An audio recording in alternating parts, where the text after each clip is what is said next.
ออกมากับพ่อกับน้ำอบน้ำหอมพี่น้องเลยเนาะน้ำขีมินดอกคูณกำลังสิพากันเตรียมลงส่งพระส่งเจ้าอยู่ทางวัดทางว่าเนาะวันนี้ก็เป็นมื้อวันสงกรานต์เนาะแต่ทางฝั่งไทยเพิ่นสิดินแต่มื้อวานนี้ป้าลุงเอ้ยแต่บ้านเฮาก็สิลงส่งพระมื้อนี้เนาะส่งน้ำพระกับทักทายสบายดีเด้อสบายดีปีใหม่แล้วพี่น้องเอ้ยสบายดีวันสงกรานต์เนาะผมมาพ่อกับแม่ลุงเตอร์มื้อนี้ก็กำลังสิพากันเตรียมลงไปวัดเนาะโอ้น้ำรถน้ำรางน้ำเฮือนน้ำซานมีแต่ดอกคูณเต็มอยู่มัดใส่เฮือนใส่ซานพี่น้องเลยว่าเฮือนใดเนาะคำคูณอยู่ดีมีแห้งปีใหม่เข้ามาแหละกะปีเก่าผ่านไปปีใหม่เข้ามาก็ขอให้มีแต่สิ่งดีๆในครอบครัวเฮือนซานเนาะอยู่เย็นเป็นสุขไปทางใดก็ให้ตลอดปลอดภัยพี่น้องเลยไปก็คือกันเนาะให้อยู่ดีมีแห้งเด้อบรรจุกุสู่คนเนาะอันนี้ก็สิเตรียมลงพ่อเพิ่นได้สาวมื้อนี้ยังใส่สีแดงบาทนี่ไอเตอร์สบายดีสบายดีโดยเตรียมผู้ไอเตอร์ก็เตรียมได้ปืนบักไงนึงอันนี้ว่ะได้ชื่อปืนฉีดน้ำให้งามแท้มีตู้ตู้จะดีขอบใจแล้วนะแม่ขอบคุณแม่ตู้นะแม่ได้ซื้อปืนดิดน้ำให้นะขอบใจแล้วมีตู้คอยนำไว้ที่อันคอยนำด้วยสุขภาพดีแข็งแรงเหมือนยืนเด้อโอ้ยคนทานคนแก่ปีใหม่ก็ให้สุขภาพร่างกายแข็งแรงบอกแม่ตู้ลูกปีใหม่ก็ให้อันสุขภาพร่างกายแข็งแรงมันเยินแม่ตู้ประตูโดยซื้อปืนฉีดน้ำให้ลานพี่น้องเลยเนาะขอบใจทั้งแม่ตู้เพิ่นอยู่ทางต่างประเทศชื่อปืนฉีดน้ำให้เตอร์ไอต้าใช่นี่เลยจ้ะเตรียมเลยจะบายดีบาน้อยนี่คนวิผมเฮ็ดอย่างนี้ผมน้ำมูกบ่จักน้อยพี่น้องเลยเนาะกำลังเตรียมอยู่คนทางคนกะล่างลงไว้แล้วอยู่ทางวัดอยู่ไอต้าสบายดีป้าลูกไงลูกโดยสบายดีกับพันมาเอ้าเด็กไปน้ำอ้ายบ่นี่แป้งอันนี้น้ำมันอันนี้ของแม่ลูกอ่อนเพิ่นอันนี้ของแม่น้องเตอร์เนาะอันนี้สิลงไปล่างธาตุพ่อเฒ่าพี่น้องเลยธาตุเพิ่นอยู่วัดเนาะกระถาลงน้ำพระแล้วก่อนสิพากันลงล่างธาตุเพิ่นอยู่ทางวัดทางว้าพุ่นแหละลงอยู่ไปเปลี่ยนนะแม่เนาะเปลี่ยนเสื้อใหม่ก็ไปหาไว้ถ้าลงมาพุ่นแหละเพิ่นแม่น้องมีเพิ่นกะสบายดีถ่ายคลิปไปแล้วใช่มีได้จ้ะมีอยู่เพื่อนกระแต่เปิดมายังไปออกคลิปช่องแมงเตอร์ได้พี่น้องเลยบ่มีได้ชวีมีกับอันเดียวนึงจักบอกพ่อให้มันจักจ่อยอยู่ลุ่มพุ่นแล้วมันขาดโลกเอามาปืนใหญ่พากันขึ้นมาแต่เฮือนลุ่มพุ่นแล้วพี่น้องเลยเนาะกะสิมาพากันเตรียมทาแมงเชื่อก่อนยังบ่ลงมาอยู่มาน่ะบอกเลยได้เป็นว่าให้เตรียมกิมินไว้ให้เด้อยังบ่ลงมาอยู่เอาฉีดเด้อฉีดน้ำเด้อว่าอยู่คนมืดแต่ไรยังใช้ชุดแดงสงการปีแรกได้เห็นนะลูกปีแรกนั่นตัวหากเกิดวะว่าสงการปีแรกของน้องอินเตอร์ได้ดีดิไปเป็นวัดสงการบัดชีล้มพี่น้องเลยเนาะชีเย็นจากแรกตอนเที่ยงพวกคนสีม่วงเลยใส่สีม่วงแห้งมืดแล้วหลานเอ้ยกินมุกไรหน่ะกินมุกย่อยอยู่ผมบ่มีอย่างหนีบน้ำมูจะออนกิบแล้วนี่จะออนกิบบอกใช่เลยมีได้จ้ะมีอยู่เพื่อนอันนี้ลงน้ำบ่อจุกนี่จักแล้วว่าถ้าพ่อพ่นกับพ่อพ่นไปหน้าเป็นตุ้ยผู้ยังมาไปพุ่นแล้วไปหน้าตุ้ยไปเลยเอาเสียนถ้าเพิ่นด้านเพิ่นบ่จังลงบ่ที่มุกเยอะไม่ต้องอ่อนบ่เปลี่ยนกันบ่เปลี่ยนกันเอาเปลี่ยนกันลงบ่ตามแมงเชื่อก่อนจ้ะพี่น้องเลยจักหน่อยเนาะเดี๋ยวลงไปเบิ่งบรรยากาศอยู่ทางวัดทางว่าส่งน้ำพระน้ำเจ้าอยู่วัดอยู่ว่าพุ่นแหละมื้อนี้กันเนาะเดี๋ยวต่อคลิปให้พี่ให้น้องเบิ่งอีกรอบนึงไอเตอร์ก็ไปใช้ชงขายาวก็ลูกไปไม่ไปฉีดน้ำนะไปใช้น้ำนะแม่ปืนนะอยากไปน้ำแม่เฮ้ยเห็นแม่อยากไปน้ำแม่เดี๋ยวลงต่อคลิปให้เบิ่งอีกตัวนึงเนาะโดยพี่น้องเลย ลงไปแบบนี้เนาะ มาให้ ให้ พี่จับ แม่ ให้ ลูกอ่อนก็ลงไปน้ำพุเต้าลงไป ไป อันนี้ก็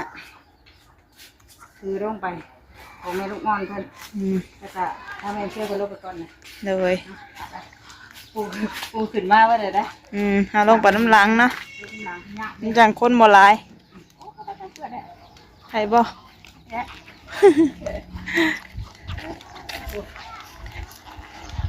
มา แล่นไปรถ ถอดไม่เห็นเนาะถอดไม่เนี่ย เดี๋ยวคุณกับเรื่องอารามอยู่นี่โอ้ยสะอื่น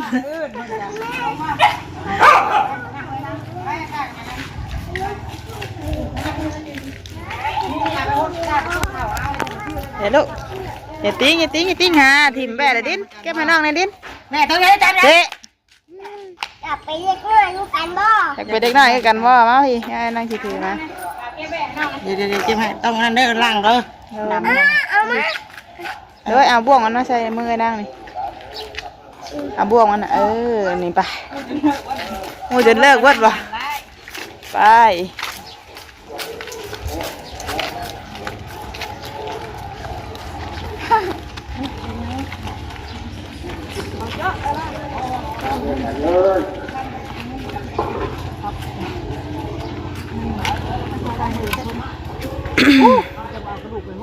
เจอกันไปขึ้นก่อนจะไปตั้งอันนั้นมาก่อนเด้อบัดลงมาจะหดผมว่า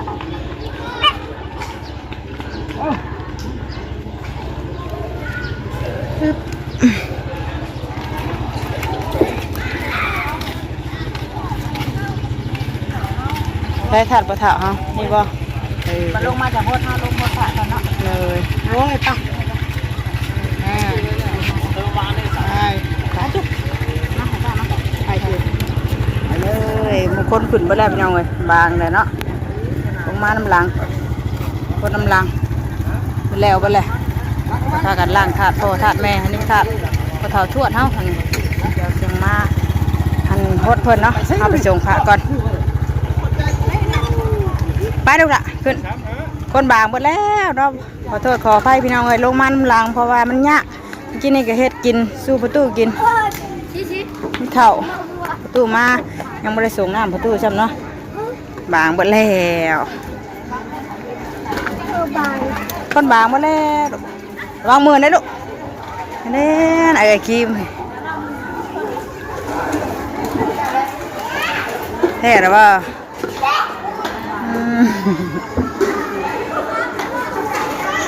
มาพี่ลูกอาบน้ำให้ตูจ้านะมาพี่อาบน้ำให้เด้อไปสบายดีเร็วเลยฮอดก่อนบางไปเลยพอดสิดำจะง่ายเนาะหลายคนแล้วมันอันนั้นกันผัดกันกับปลาเตอร์มาซะจะไปอยู่ท่าบุญยังบ่มืดมาพี่ในทางป้าเพิ่นมาพดพระสงฆ์พระเจ้าทั้งนี้ก่อนเนาะหมกใหญ่ปะ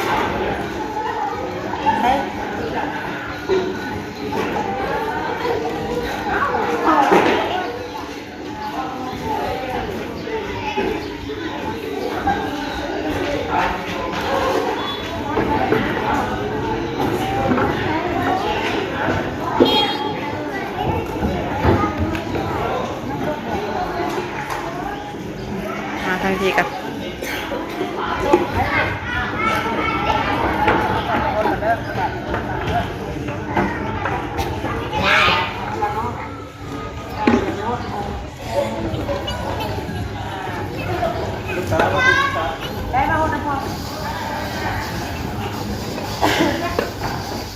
เดี๋ยวว้าวกี่โมงวะ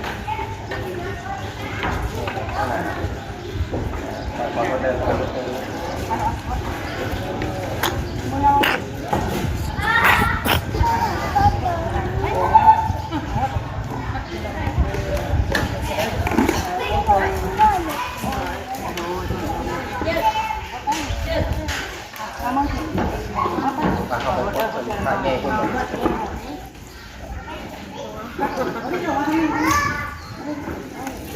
ไม่ใช่เลย เลยไปนี่ก็ได้รถพาใหญ่บ่ไปเลยเป็นยังเดี๋ยวคนน้ำหลังเนาะลุงนะ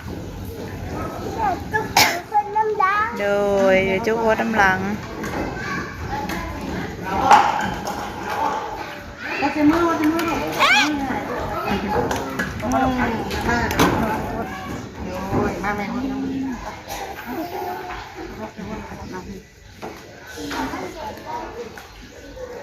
ขับคือขอตรงเรื่องมันจะเกิดไป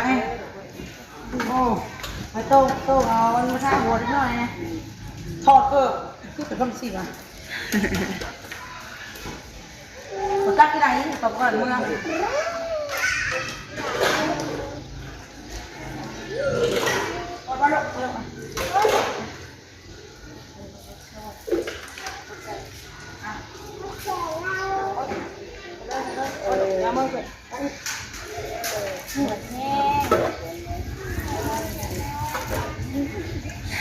ไม่แห้งน้ำร้อนน้ำน้อย นี่น้ำเห็นเลย ลำร้อยแหละวันนี้เนาะโดยเปลี่ยนกันหมดโดย ใช่เป็นยังไปอาไปทางเจ้าใช่ตั้งไว้ดีกว่า คนบางหมดแล้วเนาะตอนคนลายก็ไม่ได้ลงมาพี่น้องเลยคนหาเนี่ยโดคาสิ่งใดที่มันบดีก็ให้ไปน้ำปีเก้าเนาะปีใหม่เข้ามาแล้วก็ให้มีแต่ความสุขความเจริญครอบครัวอยู่เย็นเป็นสุขให้เนี่ยโดคานลูกหลานเนาะเจ้าก็หายคือกันเด้อให้ดีให้เศร้าเลย เป็นวัดเป็นไอกะเจ็บไข้ได้พยาธิก็ได้เอามานี่มาแล้วพี่น้องเลยพากันมาหลังใช้มาไปหดให้แม่ลูกอ่อนเพิ่นหดบัดนี้เดี๋ยวสิจับกล้องให้เราก่อนจ่องเลยมาข้างหลังนั่งพี่พระพี่กะเด้อตั้งหันเลยอ่ะแม่ลูกอ่อนก็อยากได้บุญ ได้บุญน้ำกันนะ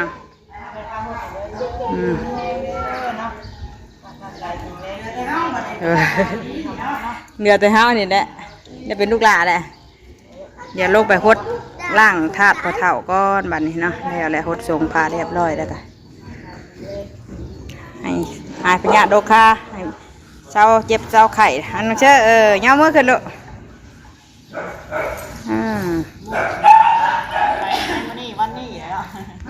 อะไรมันบดีกันมันผ่านพ้นไปเลยป้าลูกละลูกเอ้ยเนาะเนี่ยนำไปไวเตอร์ไปลงมานำซับไวเตอร์กับไปได้มานำ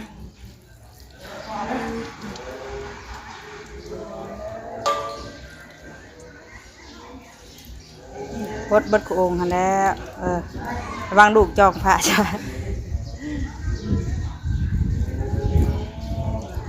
เดี๋ยวมีมาเลยลูกผู้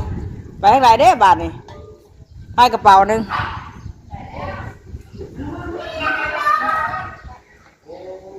เมื่อบ้านไปมีเบียกไปทางไหนก็ได้พดปูพดงานดิคนเมื่อบ้านก่อนคนน่ะ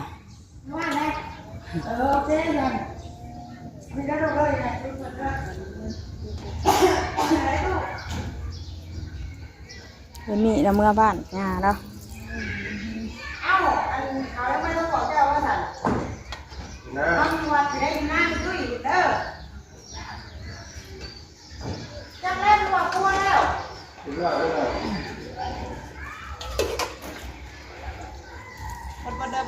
พอแล้วฮะกระโลกกระพุ้เน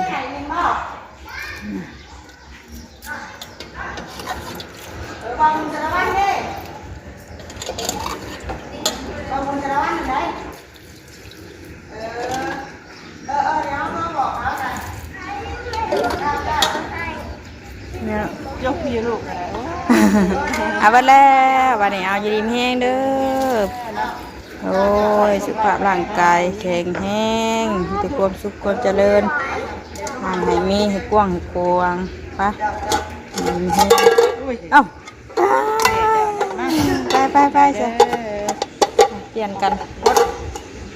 ไปจ้ะเอาแม่น้ำสะใส่น้ำผ้าเรียบร้อยเลยก็สิมาหันตกไปลูกมื่นล้างถาดก่อนบัดนี้เนาะค่อยเมื่อยเด้อลูกเด้อมื่นเด้อยันมื่นจะได้ยินเสียงเด้เย็นอ่อนช้อนประตู3แล้ว4ไปมาล้างถาดประตูเท้าเฮาก่อนบัดนี้เอากระดูกเพิ่นมาเข้าวัดพี่น้องเลยบริบัติผัดสีให้เพิ่นก่อนหดกันหูบกระดึบบ่เลย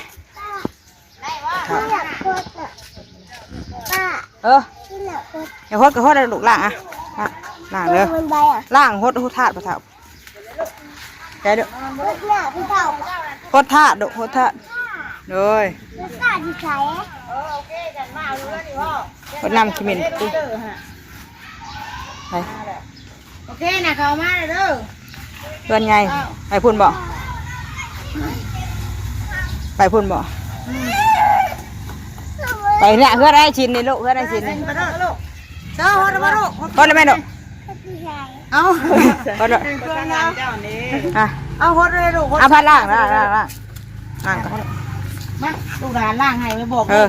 เฮ้ยตายังมาบอกเลขแต่เช้าผลเลขมาผลมาอีกเลยเอาเพิ่นพากันมาเฮ็ดนั่นก็พอเพิ่นแต่เช้าผลเด้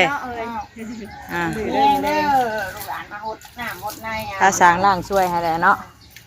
ให้ประหยัดโลคาแหละเนาะอะไรบ่ดีก็ให้มันไปน้ำปีเก่าปีใหม่เข้ามาก็อยู่ดีมีแฮงผู้เฒ่าได้ดินบ่เคยเห็นดอกอันนี้ให้โทรมาแม่รับคำได้ชิมได้ปะทำไมเตอร์นี่จังเนาะประมาณนั่นแหละแดงน้อยพุ่นเนาะเอากะเกิดแล้ว คิดว่าซัมไมเตอร์นี่แหละความรู้สึกแบบซัมไมเตอร์นี่มามันนี่แม่ป้าสิไปเท่านั้นมาป้าบุญให้สิรับเพิ่นเมื่อกี้โทรหาบ่รับมาป้าไปล้างน้ำมาให้ป้าไปล้างน้ำมาให้ป้ามาล้างล้างมาคึมไปดินน้ำใส่เด้มื้อนี้พี่น้องเอ้ยดินตลอดปลอดภัยเด้อเนาะ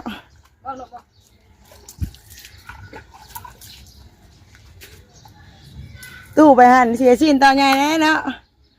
เอ้ยดูโทรศัพท์แม่นะอันนั้นทานข้าวบูชาแล้วนะ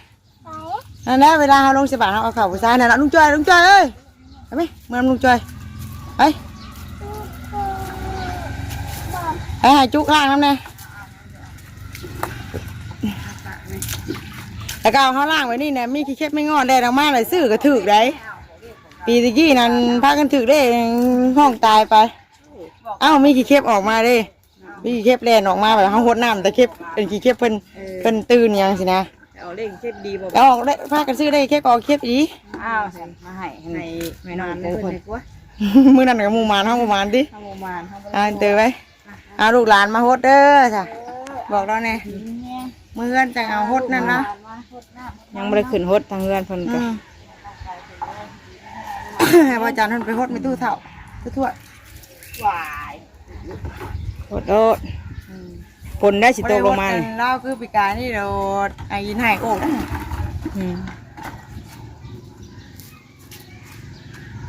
พ่อเลยหนูวันนี้ถอดรถดิเพราะฉะนั้นเราดีใจนะหลานโดนนะหลานมาเดนได้ปะเดนได้ยอมยังบอกหลานเดนลูกหลานเดนหลอดขอบต้นหัวเขาเป็นหลานเดนนี่อันนี้เดนเนาะเขาลูกมานี่ไปแล้วโดดเนาะโอ้ยมาลูกหลานเดนหลอดไปวันนี้แล้วเรียบร้อยพี่น้องยังเดือดแต่ทั้งเพื่อนพูดไปเนาะไปพอกันอีกคลิปหน้าคลิปนี้ก็จบแล้ววันนี้เนาะสบายดีพี่น้องเลยเนาะดีมีแห้งปีใหม่เป็นบริสุทธิ์สุขคนเด้อไปแล้วสบายดี